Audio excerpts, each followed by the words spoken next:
Hello friends of LATW TV. My name is Gemki Fujii. I continue to talk about the controversy over comfort women.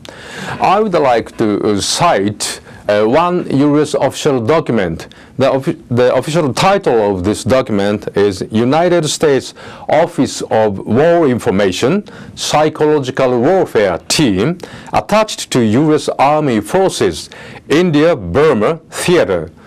APO 689. That is the official title of this document. It's directly from US Archive. Let me tell you about this document. In the Burma, today's Myanmar, in a place called Myitkyina, it's a northern part of Myanmar. In 1944, when Japanese and United States were at war, the U.S. troops, they captured 20 Korean comfort women and 2 Japanese civilians. And American troops were interested in the existence of comfort women, what comfort women were. So they asked questions, they interrogated these 20 comfort women, and they found the truth. So Japan was an adversary of the U.S. at that time, and the United States has every reason to condemn Japan. So I think they never take the side of, they are not sympathetic with the Japanese army. So we can trust the objectivity of this report. And let's listen to not what Japanese says about comfort women, but what American army, American military says about comfort women. This is very objective evidence, I think. And this report simply states as follows. It's a bottom line, it's crux of the matter, it's most important part. This report says, this report says, a comfort girl is nothing more than a prostitute or professional camp follower attached to the Japanese army for the benefit of the Japanese soldiers. Should I repeat? A comfort girl is nothing more than a prostitute or a professional camp follower attached to the Japanese army for the benefit of the Japanese soldiers. That's all. Prostitute. That's the conclusion. So this is the truth. And this report says as follows too. How much they make money? How much they made money? The house must have received 50 to 60% of the girl's gross earnings, depending on how much of a debt each girl had incurred when she signed her contract. This meant that in an average month, a girl would gross about 1,500 yen. She turned over 750 to the master, and so she gained 720, half for herself. This says 1,500 yen. It's a very, very big money at that time. In 1944, the monthly salary of Japanese army sergeant was just 30 yen. So the average comfort girl earned monthly 25 times more than the army sergeant. At that time, the national, annual income, Japanese general of the Japanese army was just 6,600 yen. 6,600 yen. In these days, that the girl could earn 750 yen for herself. It's a very big money. Don't you think so? And they were not slaves. This report says sometimes comfort women, they really enjoyed picnic and sports with Japanese soldiers. They are allowed to go out for shopping in nearby towns, etc. And once a week, medical doctor checked their health condition. They were given contraceptives. Rather, they were well protected by the army, and their health condition was very good. This is what the report says. It's all about comfort women. So actually, we don't have to go into details, and this kind of evidence Koreans totally ignore. But this is the U.S. official paper, official document. America is a free country, fair country. I believe so. Let's please watch. If you're a U.S. citizen, you can get this paper directly from U.S. archive, U.S. government's archive.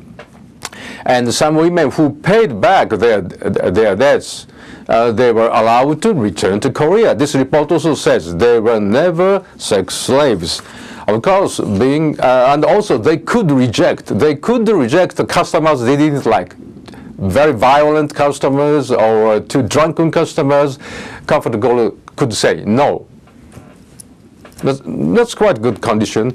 And ordinary prostitution houses, usually prostitutes couldn't say no. So their human rights were rather well protected by the Japanese army. This is the reality.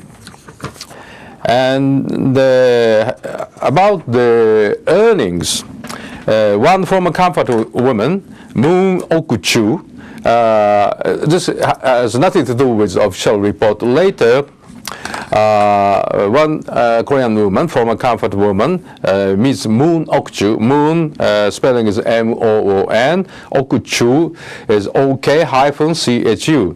Ms. Moon,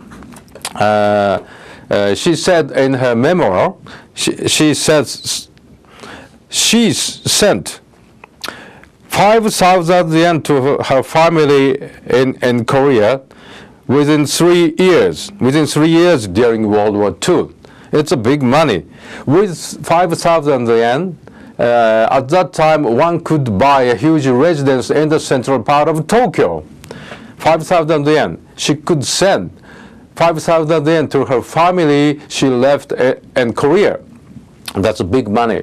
And please remember, in those days, the annual earning of Japanese general, army general, was just 6,600 yen.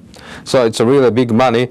And later, she asked for compensation because she saved up the money in the Japanese postal service. And postal service postal service had a financial service section. It's like a bank. So she saved up 26,000 yen. 26,000 yen. And she didn't have the chance to withdraw money, probably because Japan lost the war. So later, she asked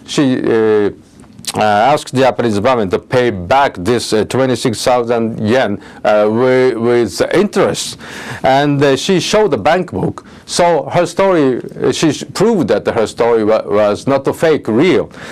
So really, she made a fortune. She made a fortune being a comfort woman, and this is about the earnings of comfort women. And in year 2007, February, U.S. House of Representatives held a public hearing for comfort women.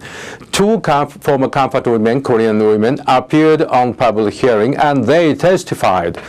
These two former comfort women were Ms. Lee Young-soo and another woman was Ms. Kim. Excuse me, her name is Miss, as far as I remember, Miss Kim Kunja. Miss Kim Kunja and Miss Lee Young-soo both testified. And they said they were victims of Japanese government's military abduction, coercive recruitment, etc. Did they say? No, they didn't say at all. These two women, amazingly, never said they were kidnapped or abducted by the Japanese armed forces or Japanese government authority. For the case of Ms. Lee Young-soo, she said just she left home for a better opportunity. She was never abducted. She didn't say so. she was offered something like her friend left home. Probably she wanted to escape from poverty of the family, and she didn't tell anything. That one day early in the morning she left the family and she followed one man, and later that man turned out to be the proprietor of the comfort station. Ms. Kim, that man was a proprietor, was Japanese. So at least one Japanese guy is involved in Ms. Lee Young-soo's case, but never abduction, nor coercive recruitment at all. Ms. Kim Kun-ja's case, no Japanese is involved in her case. It's amazing. Her stepfather, Korean police officer, he asked the girl, Ms. Kim Kun-ja, to make more money, and Ms. Kim met a Korean man who told her he had a good job for her. She was taken by this man, and he forced her to take as a comfort woman. Probably, I think, her father sold her to a Korean prostitution broker. And anyway, no Japanese was involved in the Ms. Kim Kun-ja's case. Two Korean comfort women who appeared on the public hearing of the U.S. Congress public hearing, they never said they were kidnapped or they experienced coercive recruitment by the Japanese military or government authorities. That's one reality. So the Korean criticism against the Japanese armed forces or Japanese people is nothing but fabrication. Korean activists, they are telling lies. That's one sad reality. Actually, Koreans are disgracing themselves. I'm sorry, but that's reality. My name is Genki Fujii. Thank you for listening to me. Please visit my website and YouTube.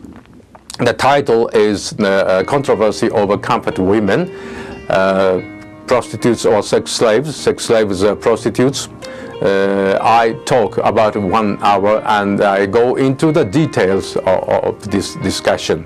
Thank you for listening to me again. God bless you and see you again.